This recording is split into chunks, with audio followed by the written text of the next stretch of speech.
Hey Clayton, this is John Reneski, and I've got feedback for you for your website.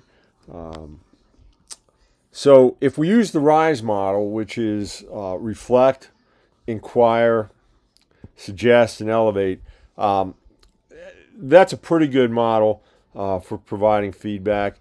I've got a few of my own that I use, and I'll try and incorporate them together. The first reflect, actually all three that I use, the two that are derivations of my mind, and then Emily Ray's RISE model, the reflect. So let's talk about that for a moment. I always look at that in terms of reaction. So as I look at your website, what am I seeing? This type of measurement or feedback, you'll see a lot of times in a classroom where the instructor will be going along and say, hey, let's do a temperature check on the material that we're covering so far. A lot of times you'll see fist to 5, meaning if it's really bad, it's 0 or fist, and if it's really good, then it's a 5 or maybe a 4 or whatnot. So that is when I reflect and think about my reaction as I look at your website, going through your bio, work, and then contact. Overall, I think it's a pretty good site. I think there's some opportunities from my perspective, and I have been doing websites probably than I would say than most of you are alive, but I don't think that's true. But I've been doing websites for a long time, and so let me hit with a couple of items for you to think about. This is strictly my opinion based on all the different books that I've read and all the different roles that I've had, including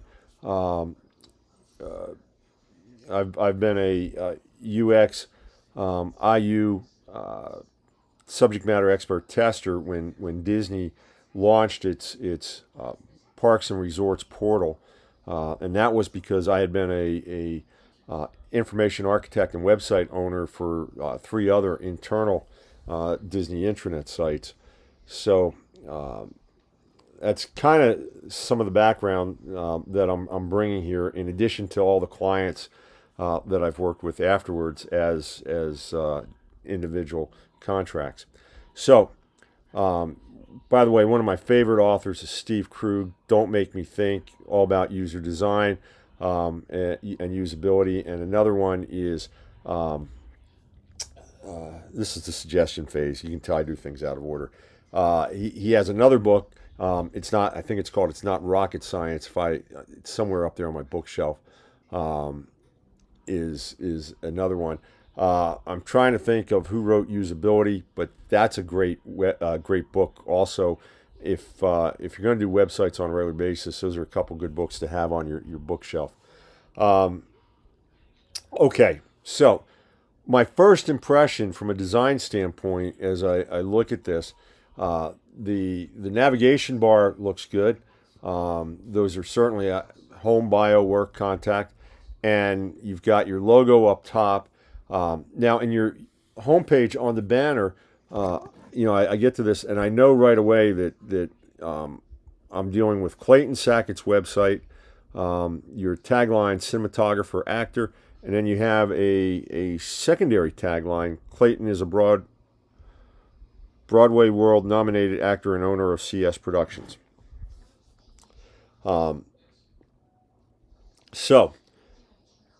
But then I don't see a picture of Clayton, and the pictures I do see are actually your embedded videos, and they're cut off. So that becomes a challenge, because they're not only cut off above the fold, but on my machine, which is the MacBook Pro, the play button is hidden. So I have to scroll down in order to get to the play button. But I like the fact that the website your homepage is very graphically driven. That's always so much better, I think, than a lot of text. Although a lot of things I do, I use a lot of text, and I'll talk about that in a moment. I did notice that on the two headshots, the descriptions are just the metadata from the screenshot, and you definitely want to go in and even on your images, make sure that you're loading good metadata, a good title, because that's all going to drive your it's all going to drive and build your SEO. So you want to take care of that. You got your social media channels. I'm not big on social media at this point, so I don't do a lot with my social media channels. And I didn't want to put mine up there just because people would be going to nothing, basically. All right.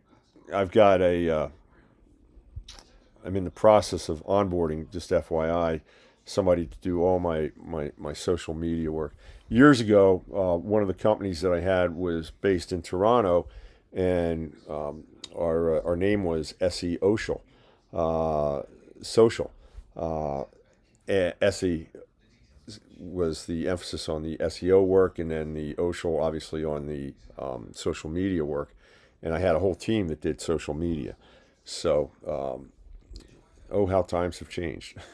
All right, so that's what I've got for you on the homepage. I would take your cinematographer, actor, and make sure that that's up there with your logo.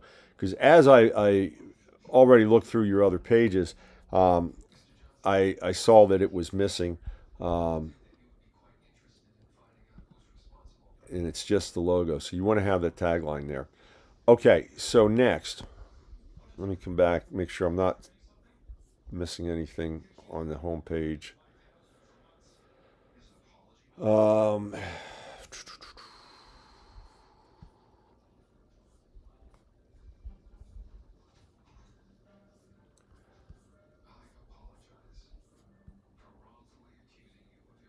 Make sure that you have metadata even on your film that the films are picking up.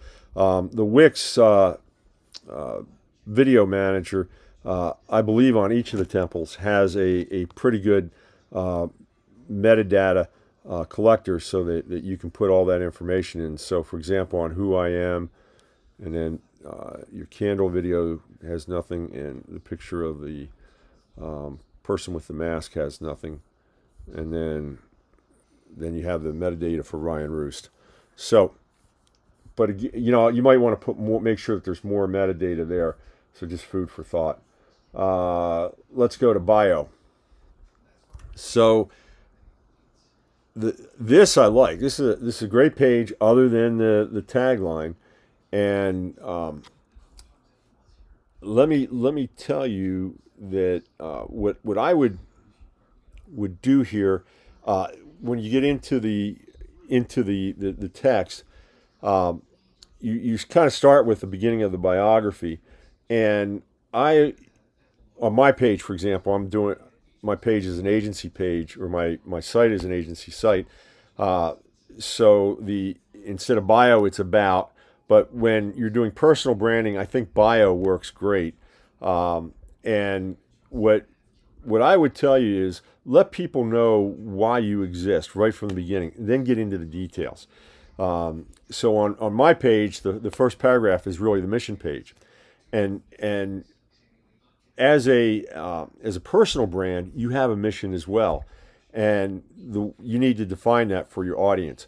So when we talk about mission, we want to answer three questions. Why do you exist today? For whom? What's your target audience? And to what extent? What are the particulars of what you're doing? And so again, why do you exist as a brand? Why does Clayton Sackett exist as a brand? That goes back to a more detailed explanation of your tagline, right? For whom, your target audience, and then again, to what extent, the details that you want to share. Then you can go into your origin story, and then if you want to take it a little bit further in the third paragraph, that works well there too. That's kind of the way that I set up, whether I'm working with personal branding, I'm coaching an individual, or if I'm doing a company site and that's the about page.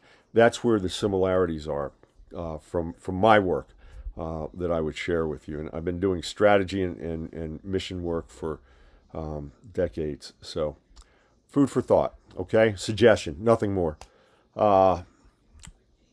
Work. Again, I would try and work on your videos. Now, see, you did something I didn't do, and I like this, but on my player, I can't do this effectively. I've got to rely on the metadata, and that is that you've got your asset guide for each film there. But here's the thing that's I think a little bit distracting. Again, your whole first video is not in frame. It falls off at the fold, and although I do have the play button, so I can see the play button, and I know this is a video to play, so that does work. Okay, I think that's everything I wanted to say there. Pretty straightforward. And then contact. And this is pretty straightforward. So let me come back to the home page too for a moment, and just to give you another thought. I like on the home page, I like that I already mentioned, I like a lot of media, that it's visual. But I will also use the home page to tell particular or timely hero stories. And sometimes that's related to other types of marketing that we may be doing. For example, if we're putting out a press release, the press release is the bare bones of what a reporter needs in order to write the story. So never put a press release on your home page or anywhere else on your website, unless it's in a media tab as part of your navigation, a newsroom, for example, and where you have an archive of press releases that are put out. On the home page, what you might want to think about doing if you did something like that is take away your hat from developing the press release, right? Just the bare bones for those that need to write a story, to you being one of the people that are writing the story and write the story, and whether that includes media from a picture standpoint, or it includes media from maybe a trailer from a movie, or if it's a short, the entire movie might be there. Those are the opportunities that I think you have that can really maximize your homepage. And of course, if you've done good keyword research, then I think you're going to be in great shape. I wanted to check one thing here too. So it all starts with a single picture, and then you're... Let me come back here. So it all starts... Wanted to load your YouTube. It all starts with a single picture, and then... And good. So you got captions playing, so you can actually go into that file and put the transcript down in your as part of your YouTube description. And what that is going to get you, let me stop this. Again, that's going to help you in terms of SEO from YouTube standpoint and from a search standpoint. So that might be something for you to think about as well. All right, I think that's everything I had for you. Look, if you have any questions, I did tell you about the books, right? Steve Krug, Think Like, Don't Make Me Think, and what's the other one? The other one is It's Not Rocket Science, and then Usability. I don't see that sitting there, so I'm not going to be able to. Is it right there? Might actually be in the lower part of the bookcase, which I don't have access to because that's where my credenza is. At any rate, any questions, my number is 407-267-8600. That's 407-267-8600. Don't hesitate to reach out and give me a shout if you want to talk. I really like what you're doing. I like your videos, and someday after we are graduates, we're full sail digital cinematographers. I look forward to collaborating with you on something I think would be fun. Okay? All right, this is John Reneski. Bye now.